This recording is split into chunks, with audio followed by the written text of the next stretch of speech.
Entonces comenzamos a revisar. Vamos a partir con la guía más simple de todas, que tiene que ver con espacio muestral. Entonces de ella vamos a sacar 3 problemas y los vamos a resolver.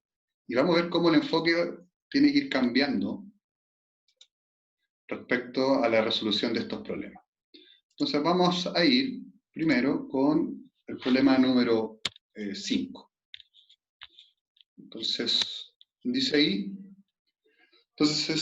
dice, si el espacio muestral de un experimento aleatorio, o sea que todos los posibles resultados, ¿cierto?, viene dado por este omega, que son los múltiplos del 10, ¿cierto?, partiendo del 10 hasta el 100,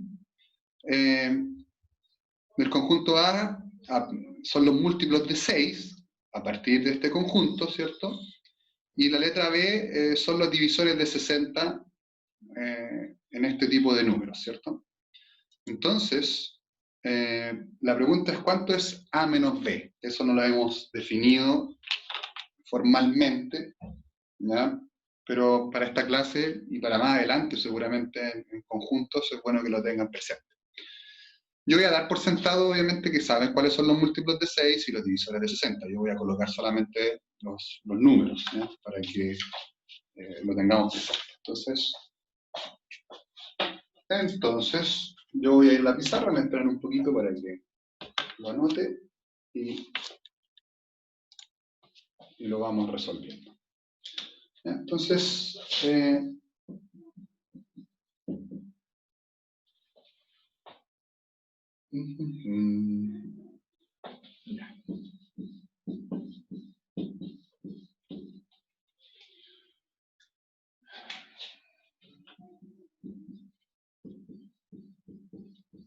Ya.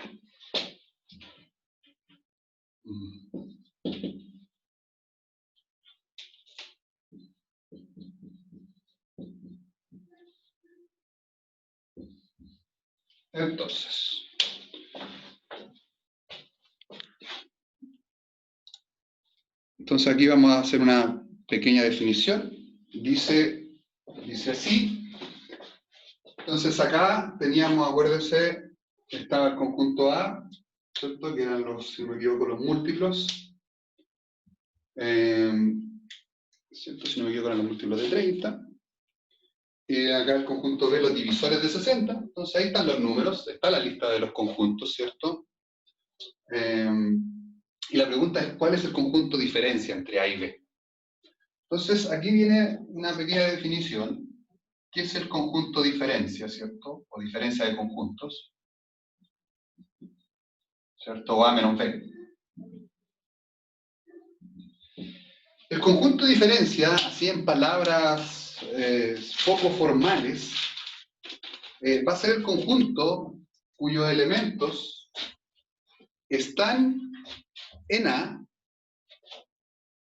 pero que no tienen en común con B. O sea, los elementos que hay aquí son elementos de A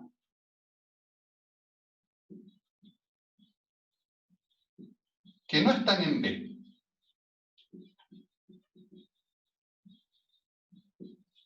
Entonces, nosotros tenemos que poner el foco en el conjunto A, entre estos 3 números, y tenemos que ver cuáles de estos 3 números están en A, pero no están también en B.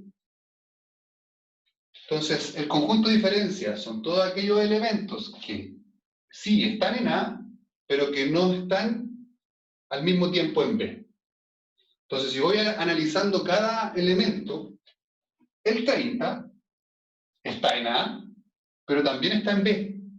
No me sirve entonces el 30 para la diferencia. No me va a servir. El 30 no va. No lo voy a considerar. Después voy con el 60. El 60 está en A, obvio, pero también está en B. No me sirve en el conjunto de diferencia. Yo tengo que ver lo que no tiene en común con B. No va entonces el 60. Voy al 90. El 90 está en A, pero no está en B.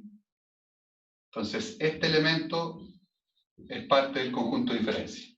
Y como es el único, ese es el conjunto diferencia A menos B. O sea que en ese caso la alternativa correcta era la A. Hago énfasis en la diferencia en el orden, un detalle ahí sobre eso, porque si yo hubiese colocado B menos A, hubiese tenido que haber hecho todo al revés. O sea, haberme fijado en el B. Por ejemplo, aquí lo aprovechamos para que vean que el orden es importante en el conjunto de diferencia. Si me hubiesen preguntado, por ejemplo, cuánto es B menos A, hubiese tenido que enfocarme primero en B y después ver si tiene cosas en común con A. Entonces, ¿cómo sería B menos A? Lo mismo, pero al revés. ¿Ya? Entonces, ¿cómo sería B menos A como conjunto? Entonces, tendría que fijarme en aquellos elementos que están en B, pero que al mismo tiempo no están en A. Entonces, por ejemplo, el 10 está en B, pero no está en A. Entonces, es parte de este conjunto de diferencia. El 20 está en B, pero no está en A. También es parte del conjunto de diferencia. El 30 está en B, pero también en A. No me sirve. Yo estoy buscando lo que no esté tampoco en A. Entonces no lo puedo colocar aquí. Y por último, el 60 está en B, pero también está en A. Entonces no lo voy a considerar. Entonces en este caso cierro el conjunto. Diferencia entre B y A sería 10 y 20. Entonces eso es el conjunto diferencia, donde yo tomo como referencia el primer conjunto, veo sus elementos, y en la diferencia con el otro conjunto, que en este caso está simbolizado con la B, tengo que ver qué elementos, ¿cierto?, están acá, pero que no tienen en común con el segundo conjunto. En otras palabras, formalmente hablando, el conjunto de diferencia son aquellos elementos de A que no están en B, que no comparten con B, que no tienen en común con B. Eso es una definición entre conjuntos que no es difícil, no es complejo entenderlo con estos ejemplos numéricos, con conjuntos bien determinados, y con eso espero que ya puedan resolver todas las preguntas de diferencia. Me dan un segundito para mandarle la foto inmediatamente al grupo. Así lo vamos a hacer. Entonces, esa sería la pregunta número 5. Por mientras, ¿hay alguna duda, chicos? ¿Hay algo que no se haya entendido sobre lo que hablé? Lo que es el conjunto de diferencia, algo que no habíamos nombrado. No está en la presentación esto, por si acaso, chicos. Esto es exclusivo, por decirlo de algún modo. ¿Hay alguna duda? Déjenme ver si...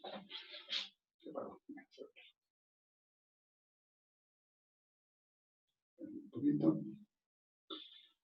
A ver.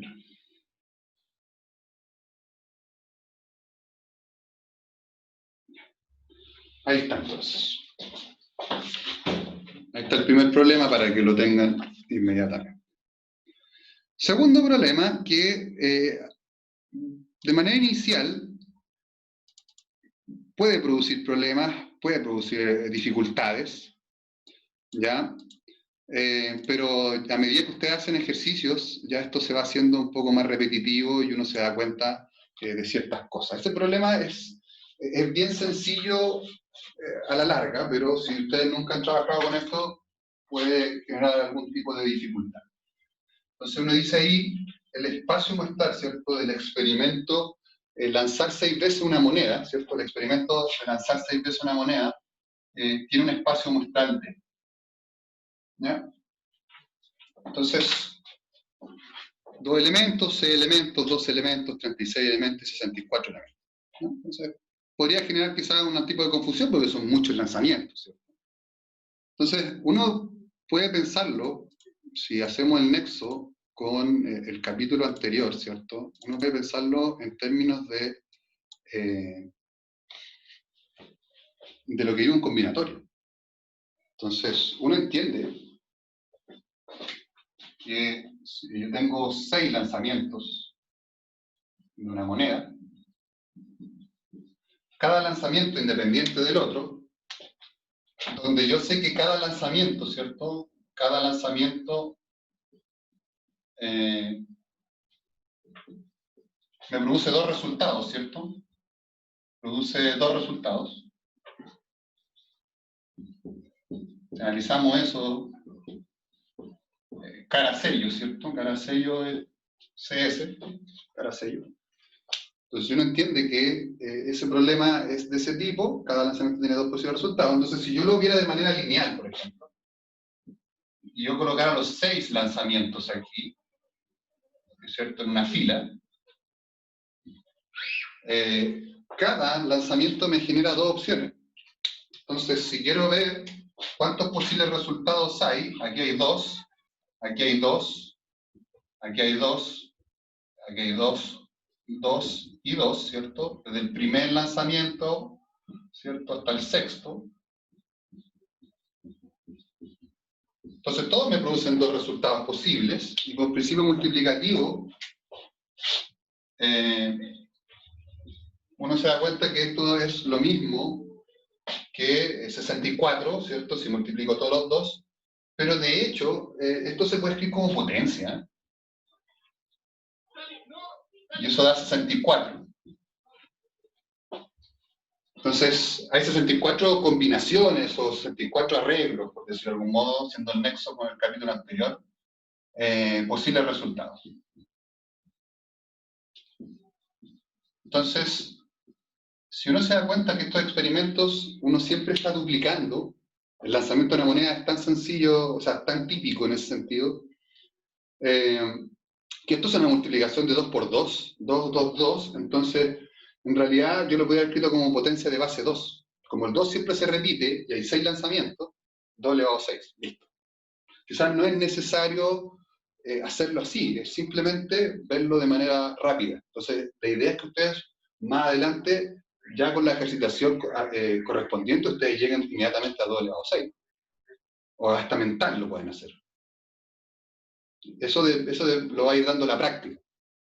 Entonces, ese problema es interesante porque no solamente abarca problemas de lanzamiento de monedas, abarca problemas donde tenga que ir repitiendo cosas y hayan dos opciones. Por ejemplo, verdadero y falso, cosas así, preguntas de verdadero y falso. Escoger entre hombres y mujeres, que tengo solamente dos opciones. Cosas así, donde yo sé que siempre dos, siempre se va duplicando.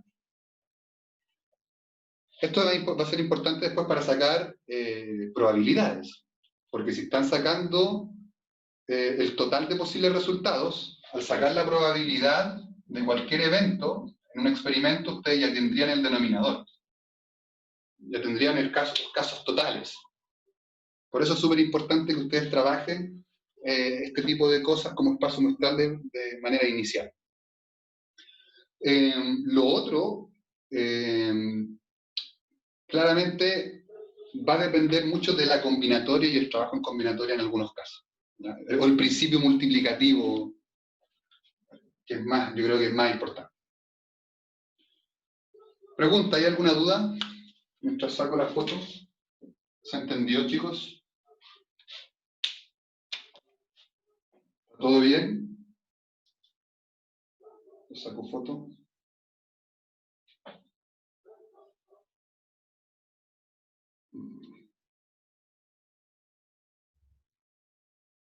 En este caso, se me había olvidado, espérenme. Se me ha olvidado que esta es la alternativa D. Para que lo tengan. De esa pregunta. Si no me equivoco, sí era la E.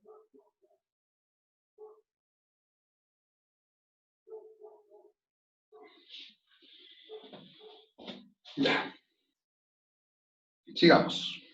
De esa guía, vamos a ir al final. Vamos a ir a la pregunta número 20. ¿Ya?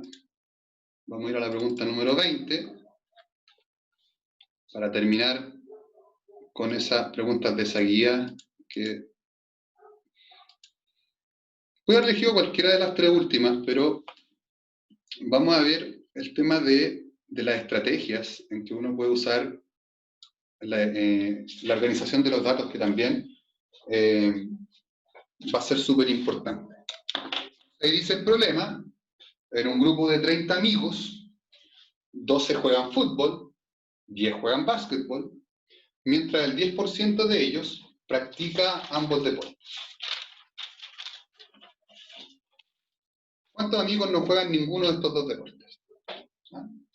Entonces, este tipo de problemas donde uno tiene dos variables, ¿cierto? En este caso es dos deportes, ¿ya? Y generalmente son respuestas sí y no. Y estos problemas, súper problema típico, de repente salen con idiomas. Siempre hay como dos tipos de cosas que se reparten en sí y no. Entonces uno entiende que hay 4 posibilidades. En este caso, sin resolver esto, uno podría pensar que hay personas que juegan fútbol y juegan básquetbol al mismo tiempo, personas que jueguen fútbol pero no básquetbol, personas que jueguen básquetbol pero no fútbol, y personas que no juegan ambos deportes.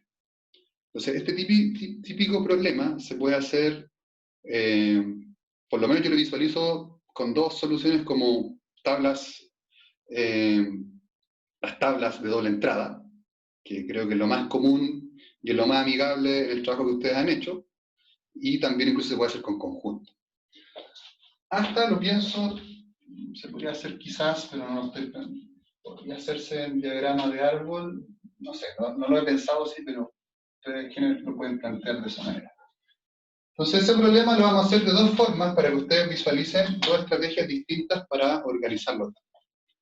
Entonces, tenemos un grupo total de 30 personas y sabemos que 12 juegan fútbol, 10 juegan básquetbol y el 10% de ellos practican ambos deportes.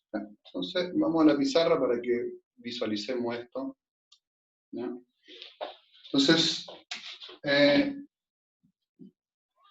tenemos un total de 30 personas, ¿cierto? 30 personas. Tenemos que 12, ¿cierto?, practican fútbol.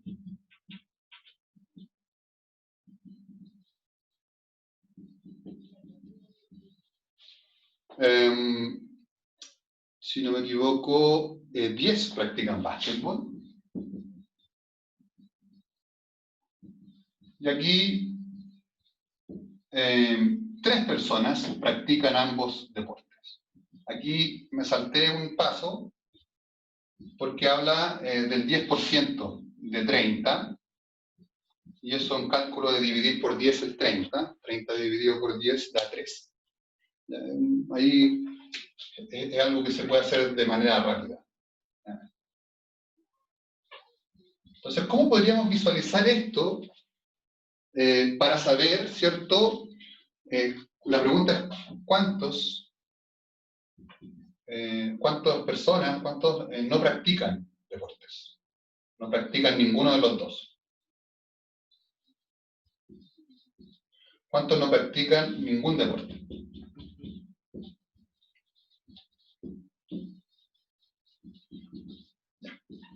Entonces ahí está la información. No es que tengan que escribir esto, en realidad es un problema, lo estoy solamente mostrando. Quizás con el mismo enunciado pueden hacerlo. Sería lo ideal, de hecho. Ustedes ya tienen la información, la han leído, la entienden. Entonces, vamos a ir a una tabla de doble entrada. Entonces, para una tabla de doble entrada que va a generar 4 entradas, 4 resultados. Entonces, típica tabla aquí, vamos a generar 2 columnas, ¿cierto? Y 2 filas. Entonces, aquí van a estar nuestros 4 posibles, ¿cierto?, resultados. En esta parte, ¿cierto?, en las filas vamos a colocar fútbol. Y vamos a colocar sí y no. ¿Se entiende que practica fútbol? Sí, no practica fútbol. Y acá vamos a colocar básquetbol. Y la vamos a ir comprando si practica básquetbol y no practica básquetbol. Y la suma de todos estos tendría que dar el total de personas, porque están todas las opciones. O practican ambos deportes, o practica fútbol pero no básquetbol, no básquetbol pero sí fútbol, o no practica ningún deporte. Entonces pareciera que por aquí está la pregunta. ¿Cuántos no practican ningún deporte? Y entonces tenemos que la suma de estos 4 debiese ser 30. Y ya después les voy a mostrar por qué eso está en esa esquina. Entonces, 12 practican fútbol. Entonces voy a fútbol, entonces yo sé que acá están los que practican fútbol, independiente si practican básquetbol o no. Entonces yo sé que la suma de estos dos valores tiene que dar aquí 12. Porque ahí tendría las 12 personas que practican fútbol. Independientemente si practican básquetbol o no. Ya tenemos información por ahí. 10 practican básquetbol. Entonces 10 practican básquetbol. Entonces, básquetbol, si practican básquetbol, da lo mismo si practican fútbol o no. Entonces aquí hay 10 personas que practican básquetbol. Colocamos toda la información que tenemos en una tabla y ahora podemos inferir ciertas cosas bien sencillas. Si 12 personas practican fútbol, de un total de 30, yo tengo 18 que no practican fútbol. ¿Cierto? 12 más 18, 30. Y si tengo 10 personas que practican básquetbol, voy a tener 20 personas que no practiquen básquetbol. Entonces ahí tengo mis totales, por decirlo de algún modo. Los que practican fútbol, no practican fútbol, practican básquetbol o no practican básquetbol, independientemente de la relación que haya con el otro deporte, porque la relación que va a haber con el otro deporte va a estar acá. Ahí me dice, 3 practican ambos deportes. Entonces, o practican fútbol y practican básquetbol al mismo tiempo. O sea que el 3 tiene que estar aquí. Sí y sí, practican ambos deportes. Y lo bueno de estas tablas, que aunque falten los 4, con una, teniendo los totales, pueden completar el resto de la tabla. Porque si tengo que sí practican 3 de un total de 12, yo tengo 9 que no practican. Y aquí lo voy ir completando para abajo, la dirección que sea. Si en este caso hay un total de 10 y tengo que 3 que sí practican básquetbol y fútbol, aquí tengo 7. Y aquí todo tiene que calzar. Si no calza las sumas para los lados, está incorrecto o algo está mal planteado. Aquí va 11. Y se fijan que el 11 calzó justo. 9 más 11, 20. 7 más 11, 18. Y me están preguntando cuántos no practican ningún deporte. O sea que ambos que no sean ni básquetbol, ¿cierto? Ni al mismo tiempo fútbol. Entonces, esta es la respuesta. Aquí está la respuesta. Entonces la respuesta son 11 personas y no sé qué alternativa es. En ese caso, si no me equivoco, es la C.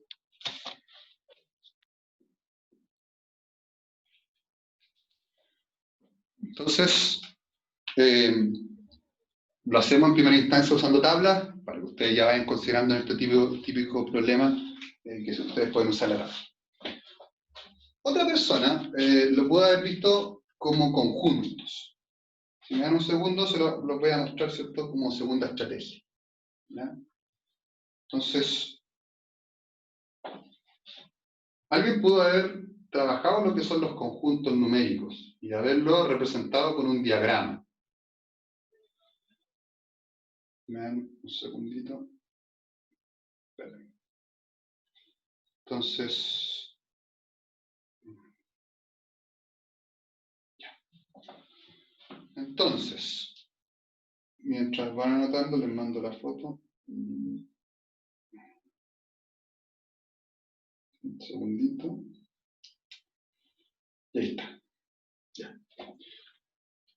Entonces, esa es una estrategia usando las tablas, ¿cierto? Pero hay otra. Alguien pudo haber dicho, esta misma organización de datos, haberlo visto como conjunto. ¿Ya? Entonces, a ver.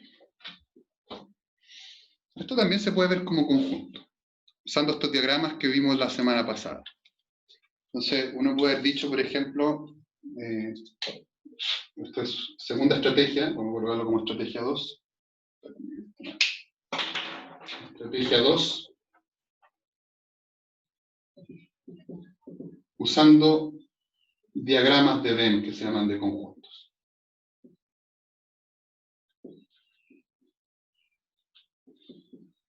Entonces, ustedes pueden haber inventado aquí un circulito, una figura geométrica. Entonces, estos representan, por ejemplo, del fútbol. ¿Ya? Entonces, aquí le voy a colocar el nombre fútbol. Entonces, aquí yo sé que tienen que haber 12. ¿Ya? Entonces, aquí hay 12 personas. Entonces, vamos a colocar que aquí en total tienen que haber 12. Como las voy a combinar con las que juegan básquetbol, voy a generar otro conjunto. ¿Ya? Esto sería fútbol. Entonces, esto sería fútbol. Y esto sería básquet. Y esta etiqueta, yo le digo, esta etiqueta la coloco yo nomás. ¿Ya? No es que aparezca en el diagrama. Que son 10 personas, ¿cierto? Estamos en un universo, a todo esto, tenemos que crear un universo, aquí está el espacio muestral, ¿cierto? Un universo de todos los resultados posibles. Entonces, tenemos 12 de fútbol, ¿cierto? 10 de básquetbol, y nos dicen que hay 3 que practican ambos deportes, o sea que la intersección, lo que tienen en común estos dos conjuntos, sería 3. Entonces, ese pedacito de los conjuntos sería los que practican los dos deportes. Es lo que comparten en común el fútbol y el básquetbol, que son 3 personas. Entonces, a partir de ese 3, yo puedo decir, si tengo 12 de fútbol, aquí tengo 9, para que completen los 12.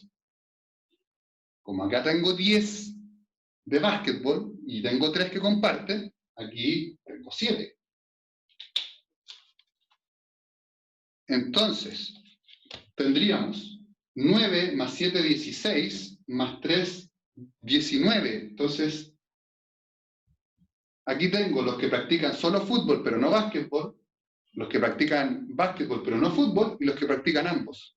Entonces yo tengo 30 considerados, les tengo que restar todos los que practican algún deporte, o sea 9 menos 3 menos 7, y eso da 11. Y 11 serían los que no practican ningún deporte, o sea que están fuera de estos conjuntos, los 11 que faltan. Estarían fuera de estos conjuntos. Esas 11 personas tendrían que estar fuera de estos dos conjuntos que definí. Otra forma de visualizarlo, también pueden hacerlo, es absolutamente válido hacerlo usando conjuntos. Llegan a la misma respuesta que la alternativa C. Entonces, es otra estrategia diferente. Ahí ustedes ven cuál les conviene o cuál les es más agradable. Si me preguntan a mí, por costumbre, a mí me gustan más las tablas, como más ordenado. Pero si lo quieren ver con conjunto, hay gente de repente de los preuniversitarios, de repente cuando uno ve ejercicios resueltos de los preuniversitarios, hay gente que genera pautas de resolución de ejercicio y a veces en este tipo de problemas lo muestran con conjunto. Yo he visto preuniversitarios que lo hacen. Entonces con eso ya terminaríamos la primera guía de espacio muestral, ¿ya? Y vamos a pasar, sería la guía más simple, y vamos a pasar a una guía un poquito más larga, entre comillas, que trabaja más probabilidades. Nos quedan 4 minutos, entonces nos reconectamos, pero vamos a ubicarnos en la guía que viene a continuación. La guía quizás más difícil, yo creo que era esta del cuaderno de ejercicios. O sea, en general estas dos, que en general esta no era muy complicada, tiene preguntas bien específicas, lo bueno que tiene para cada parte de la materia tiene su tipo de pregunta. Y de hecho hay una parte que es lo que vamos a ver después, que es esta, la probabilidad condicional. Aunque este tipo de problemas se pueden hacer sin la teoría que vamos a ver mañana. Entonces vamos a trabajar con esta guía y vamos a trabajar algunos problemas que tienen cierta importancia. Entonces nos vamos a reconectar, demos unos minutos de descanso para que nos reorganicemos y comenzamos de nuevo con esta guía, ¿ya? Para que lo Entonces nos reconectamos. ¿Hay alguna duda, chiquillos, por mientras? Algo que no se haya visto, algo que no se haya entendido. Para poder seguir.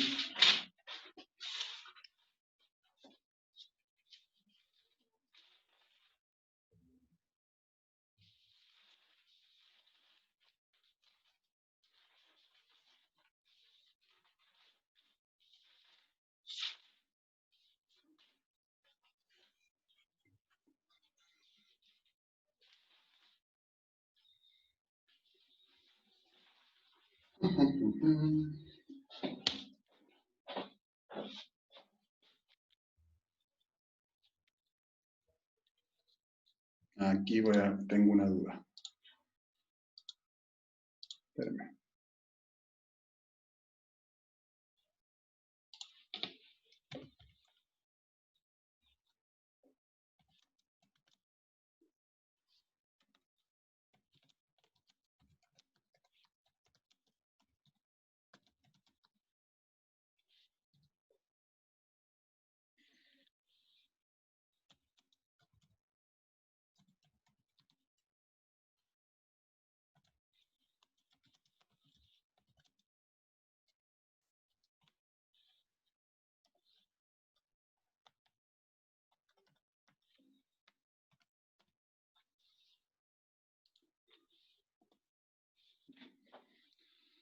Entonces, vamos a esta guía.